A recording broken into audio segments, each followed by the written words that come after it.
welcome back to my channel. It's Imari, also known as SoulStyleBeauty. Get so, no, I'm joking. Welcome back to my channel. I'm so happy to be back filming. As I always say, my sister was FaceTiming me for a second. But anyways, thank you so much, you guys, for clicking to watch another video. I just want to remind you guys that if I'm not on YouTube, you can definitely find me on social media. I have Instagram, Snapchat, and also a Facebook page. I'll leave the links down below as well as in this video so you guys can follow me on there. But yeah, I hope that you guys are all doing well. So yeah, today's going to be a faith video. Today I'm going to be talking about the movements of faith. And this came about because I was listening to a sermon, as I always do, on my job. Yes, I'm allowed to listen to music, so it's not like I'm breaking the rules or anything like that. But I do like to listen to podcasts or like sermons on YouTube and stuff. And I was listening to a sermon and I just loved how the pastor explained this. And he said sometimes Christians view being Christian as if like they're going to a concert and they go into this concert. And you know, when you go into a concert, or even like in before Christ days when you used to go to like a club or something like that, you get a stamp, and once you're in, but you can come back and you can do whatever you want. You just think that you made it. Whereas we have to look at it where us as Christians are actually a part of what's going on. So yeah, I'm just going to be talking about movements of faith, where we're taking it from intellectual understanding to actually experiencing God. So I believe that Christianity is a religion of faith. At the end of the day, you have to believe that Jesus Christ is your personal Savior. He died on the cross for you in order to become a Christian. So it does start with faith and believing. But I do believe that your faith, hope, and trust do increase when you start to experience God. And that's what I want to talk about today, where it's in our head of like intellectually like believing, we have this understanding that He is God and He is real, but when you start experiencing God, it's a totally different thing. So very quickly, just a personal experience. So I told the story before in one of my videos, and I'll link it down below as well. But I was with this guy a little bit after I got saved, and he had different beliefs than me. And I knew I shouldn't be in a relationship with him. And at this time, I was still like just in a world of settling and just whatever. I was just like, oh, I don't want to leave him, whatever.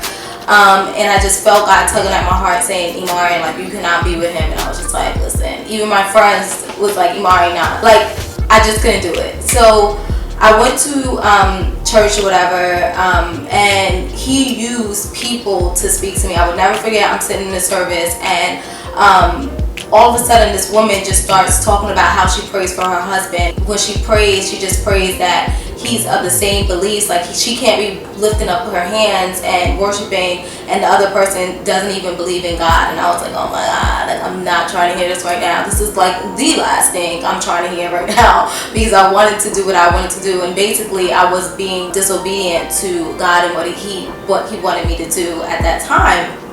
So then after that, the pastor, my pastor, Jim Simula of Purple Tabernacle Church, basically preached a sermon on being unequally yoked. And I was just like, listen, I hear you. I'm not trying to hear this right now. But anyways, God came through. I was able to get out of that relationship because of what God did. And that's me experiencing God. And I feel like He does that for His glory. And I feel like He also did that in John 11 when He raised Lazarus from the dead. So basically, it was a guy named Lazarus. He was from Bethany, a village. So he was sick, and his two sisters, Mary and Martha, called on Jesus. They had the faith to call on Him to say that he is sick. So it says in verse 3, so the sisters sent word to Jesus, Lord, the one you love is sick. And verse 4 says, when He heard this, Jesus said, this sickness will not end in death. No, it is for God's glory, so that God's Son may be glorified through it. And in verse 5, it says, Jesus loved Martha and her sister and Lazarus. Yet, when He heard that Lazarus was sick, He stayed where he was 2 more days. And I felt like this was God trying to increase their faith. Like, as he could have left, but at the same time he waited 2 days because he wanted to get the glory and have them increase in their faith to experience God, to experience how real he is throughout the whole experience. So we're going to fast forward in the story where Jesus actually shows up to Mary and Martha's house, and verse 21, it says, Lord, Martha said to Jesus, if you had been here, my brother would not have died. But I know that even now God will give you whatever you ask. Jesus said to her, your brother will rise again. Martha answered, I know he will rise again in the resurrection at the last day. Jesus said to her, I am the resurrection and the life. He who believes in me will live even though he dies, and whoever lives and believes in me will never die. Do you believe in this? Yes, Lord, she told him. I believe that you are the Christ, the Son of God, who was to come into the world. So later on, when Jesus finally arrives and he's in the tomb, he asks Martha to remove the stone from on top of him, and she was like, but Lord, like, it's a bad odor, it stinks, he's been in there for days. But then after that, Jesus said in verse 40, did I not tell you that if you believe, you would see the glory of God?